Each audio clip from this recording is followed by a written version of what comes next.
Yo. Analytics off the chain, other channels not the same. Jake and Kyle, you know the name. Headliner Nation, we running the game.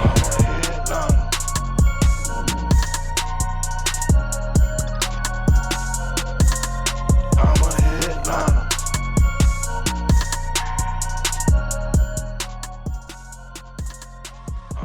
Yo, what is going on, Headliner Nation? Welcome back to the Fantasy Headliners. Kyle here to keep breaking down risky players, baby. Risky business with some of these guys. A couple years ago, or last year actually as it was, developed what I call a risk score. Okay, I'm really taking a look at where players finish on an individual week, assigning numbers to it, figuring out a score to find out, based on where they're finishing, are they a risk or are they safe for you to draft in 2022. But before I get into all that, I got to remind everybody that it's July. So our fantasy football draft guide is here. You can order it down below. The link in the fantasyheadliners.com, link in the description. Go there, order your draft guide. Anybody that orders the draft guide in July, you're going to be put in a drawing to win a beautiful, full-sized alternate helmet signed by Aaron Jones. Oh my God, it's beautiful. It's a throwback helmet for the Green Bay Packers. Looks amazing. Aaron Jones autographed it. It's from our friends over at Pristine Auction, so make sure you do go to pristineauction.com and set up a free account with code word headliners. And then I'm also going to tell you here in a little bit to leave a comment down below, and that's going to put you in the drawing to win a free draft guide in this video. So hit the like button for me. This video gets to 1,000 likes. I'm going to pick somebody in the comments to give a draft guide away too. And then of course, if you order yours, you're going to be in the drawing for the Aaron Jones helmet. So let's jump into it. What is risk score? So again, I mentioned it a few minutes ago, right? Where did you finish last year among your peers? If you finished within the top 12, it's 1 point. If you finished inside the top 24, it's 2 points. If you finish inside the top 36, it's 3 points. And if you finish outside the top 36, you get 5 points. I take the total amount of points, divide it by the games that the individual played. The lower your score, the less risk. So the less points you get in this, the better, okay? That's first and foremost. You got to remember that. The less points you get in this, the better. And we're going to go through and we're going to look at all of it to determine who is safest and who isn't. So, are you all ready for it? Are you all ready? Hit the like button because we're talking some wide receivers today. And first and foremost, we know Cooper Kupp is going to be at the top, right? Cooper Kupp coming in at the top. Let's go ahead and sort all of this out here real quick.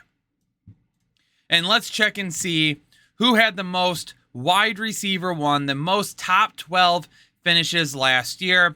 I mean, we already know who it is, right? We know. It's Cooper Kupp. It's Cooper Kupp. But for fun, let's look. Cooper Kupp coming in with 11 games as a top 12 wide receiver last year. Deebo Samuel right behind him at 8. Followed by Jefferson, Adams, Chase Hill with 6. Evans, Thielen. Adam Thielen coming in with 5 wide receiver 1 weeks last season. Mike Williams also with 5. But we'll talk about why their risk score may be something of an issue. Stephon Diggs, Chris Godwin, CeeDee Lamb, DK Metcalf, Amon-Ra St. Brown, Terry McLaurin, all with 4. Elijah Moore, Deontay Johnson, Keenan Allen, Michael Pittman, DeAndre Hopkins, Brandon Cooks, Hunter Renfrow, T. Higgins, Jalen Waddle, A.J. Brown, Amari Cooper, Marquise Brown, Cortland Sutton, all with 3. DJ Moore, Darnell Mooney, Devontae Smith with 2, Gabe Davis with 1, Judy, Juju, and Allen didn't have any wide receiver 1 weeks last season. So I did do the top 36 wide receivers for this video because wide receiver is so much deeper than the other positions. As you can see here, I mean, looking up here at the top, I mean, obviously Kupp in a whole other galaxy by himself. Deebo Samuel had a great season. Jefferson, Adams, Chase, those guys, and Hill, all those guys right there, kind of first round picks. You got a guy like Adam Thielen, 5 games last year in which he finishes the top 12, but you come all the way to other and he's got 6, which is tough. Same thing for like a Terry McLaurin. He had 4 games last year. That's great. But he had 11 last season. Also tough. We'll talk about that more in a minute. So let's go on to wide receiver 2 status. So who last season finished anywhere from wide receiver 13 to wide receiver 24. Let's take a look at those players here now. Nope, got to go to column E. Almost messed that up. Boom, there we go. Deontay Johnson and Keenan Allen both finished with top 24, 7 top 24 performances last year, which honestly is great because you take a look at the top 12 performances, there wasn't a whole lot. But even if you had Deontay Johnson or Keenan Allen as your wide receiver 1, you were typically getting enough fantasy points for them every single week that they weren't really hurting you. So were they giving you top tier numbers? No, but they were being consistently good. And sometimes that's just what we need to have in fantasy football. Deebo Samuel, Justin Jefferson, Brandon Cooks, and Hunter Renfrow. Brandon Cooks and Hunter Renfrow both finishing with 5 top 24 performances last year. Again, not great numbers by any means for the entire season. Hunter Renfrow had a great season, but they were consistently good for you. Cooper Kupp, Devontae Adams, Mike Evans, Stephon Diggs, Chris Godwin, Michael Pittman, Jalen Waddle, DJ Moore, Darnell Mooney, all of them finished as top 24 receivers 4 times. 3 games for CeeDee Lamb, DK Metcalf, T. Higgins, Amari Cooper, Marquise Brown, Devontae Smith, all of them 3 games within the top 24. Jamar Chase, Adam Thielen, Mike Williams, DeAndre Hopkins, A.J. Brown with 2, Tyreek Hill, Gabriel Davis, Juju Smith-Schuster, all with 1, and then Amon-Ra St. Brown, Terry McLaurin, Elijah Moore, Cortland Sutton, Jerry Jeudy, Allen Robinson. None of them finished within the top 24 players last season, anywhere from 13 to 24. You see a guy here like Tyreek Hill, 6 performances on the inside, 6 performances on the outside. A very up and down season from Tyreek Hill. Does that change in Miami? Does Tua help him maybe a little bit more with consistency? We'll find out. Now let's take a look at anyone that finished in the top 36. So anybody that finished from 25 to 36 last season as a wide receiver 3. Diggs, Chase, Gabe Davis, tying with those guys with 4 games. Deontay Johnson, Justin Jefferson, Devontae Adams, Mike Evans, DJ Moore, T. Higgins, Tyreek Hill, Amon-Ra St. Brown, Elijah Moore, Jerry Jeudy, all with 3. One thing about DJ Moore, he didn't give you very many top 12 performances last year, but he was very consistent with the top 24 and the top 36 among his peers. Again, it's this other number that hurt us last season. We'll talk about that more in just a minute. Two games, Keenan Allen, Hunter Renfrow, Michael Pittman, Jalen Waddle, Darnell Mooney. 1 game is a wide receiver 3 for Brandon Cooks, Chris Godwin, CeeDee Lamb, DK Metcalf, Devontae Smith, DeAndre Hopkins, Terry McLaurin, Allen Robinson. And then all these players had no games last season as a wide receiver 3. Deebo, Kupp, Amari Cooper, Marquise Brown, Adam Thielen, Mike Williams, A.J. Brown, Juju, and Cortland Sutton. So here's the big one now. Let's take a look at the other category. And this is where wide receivers and really players in general will hurt you. Because you can have good performances within the top 12, 24, or 36, and you're going to help your team win games. But then we get to this other column. And now we're looking at players that finish outside the top 36, which in this scenario means they weren't good enough to really even be a starter on your team. If you think about it, if you have 2 or 3 wide receiver positions on your team, or you have 2 and a flex, or maybe 2 flex, you have to really finish within the top 36 to be considered a viable fantasy player for that week. If you finish outside the top 36, you really didn't have any business being in an active roster. Cortland Sutton led the way with 13 of those games. Terry McLaurin, Devontae Smith, Allen Robinson, all of those guys had double digits. Now, we know Cortland Sutton, that was last season, trying to deal with the quarterback situation and everything. We're going to go ahead and throw that one out the door. Allen Robinson, we know he dealt with some injuries, ineffective QB play. A lot of that had to do with the offensive line. The play calling was absolute garbage. So we know that. But this Terry McLaurin and Devontae Smith. Terry McLaurin, again, with Taylor Heineke last season, that's going to be an issue for Terry McLaurin. He had a guy that really, decent NFL backup? Yes. Consistent NFL starter? No. You've got Carson Wentz now. And as much as people want to hate on Carson Wentz, he's better than Taylor Heineke, right? You're not going to try to argue with me that you'd rather have Taylor Heineke than Carson Wentz. because that I don't see happening. So Terry McLaurin getting that bump up in quarterback is going to be great. However, for Devontae Smith, this is a big issue because last year he was pretty risky. 10 games outside the top 36, right? Overall decent season. But what has changed for Devontae Smith? Well, he still has the same quarterback, and this is a quarterback that you're hoping takes a step forward, but was wildly inaccurate and a very non-efficient passer last season. Like Jalen Hurts as a quarterback last year was not good. As a runner, great. As a quarterback, not good at all. But now we're basically saying for Devontae Smith to take the next step, we need Jalen Hurts to take the next step. And then you also have A.J. Brown added to the roster. So for this number 10 to change, that's going to be tough. And that's one of the reasons why I have no interest in doing anything with Devontae Smith this year. Marquise Brown had 9 of those games. 8 for Gabriel Davis, Amon-Ra St. Brown. Basically for all Amon-Ra St. Browns, all of his came at the beginning of the season. Darnell Mooney, DK Metcalf. Obviously, DK Metcalf is going to be in a tough position this year now, too. Amari Cooper, and then Mike Williams. 7 games. DJ Moore, Michael Pittman, CeeDee Lamb, A.J. Brown. CeeDee Lamb and DJ Moore. DJ Moore, I mean, basically the same exact situation. Hopefully him and Sam Darnold have a little bit better of a connection this year. To begin the season, they actually had a really good connection. DJ Moore was a wide receiver 1 through the first few games of the season last year. It was really that back half of the season that really torpedoed what he was doing.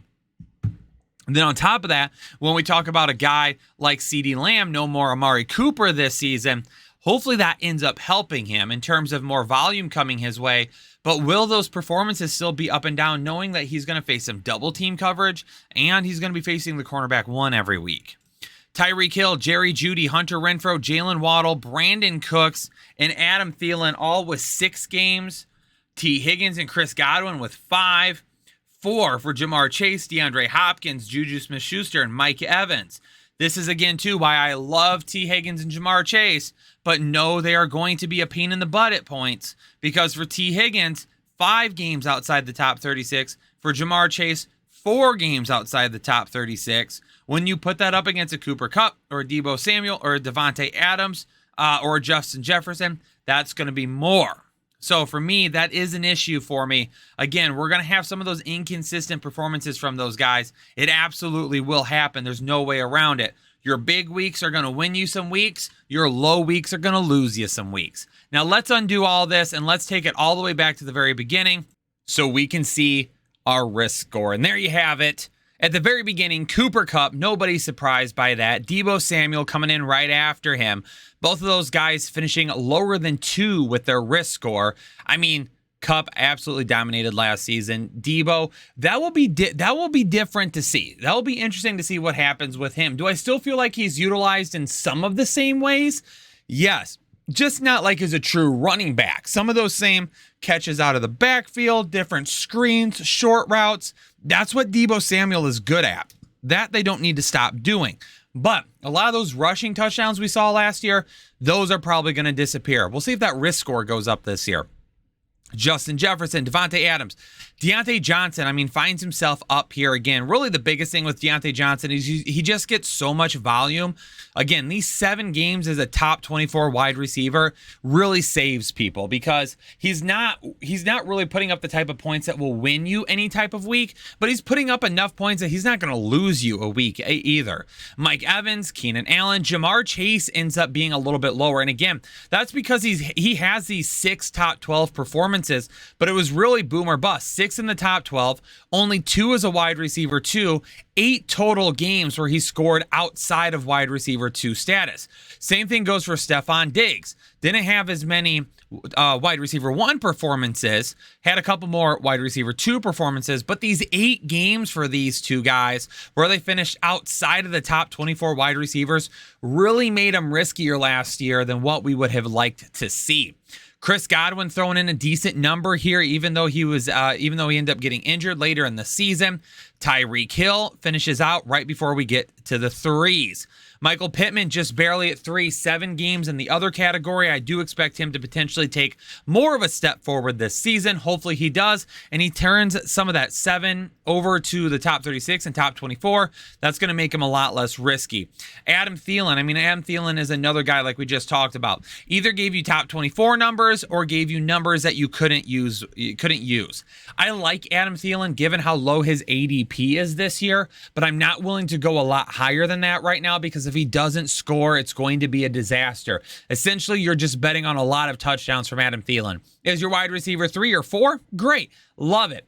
Taking over about 73 right now, but I can't trust him. I can't trust him as my wide receiver 2.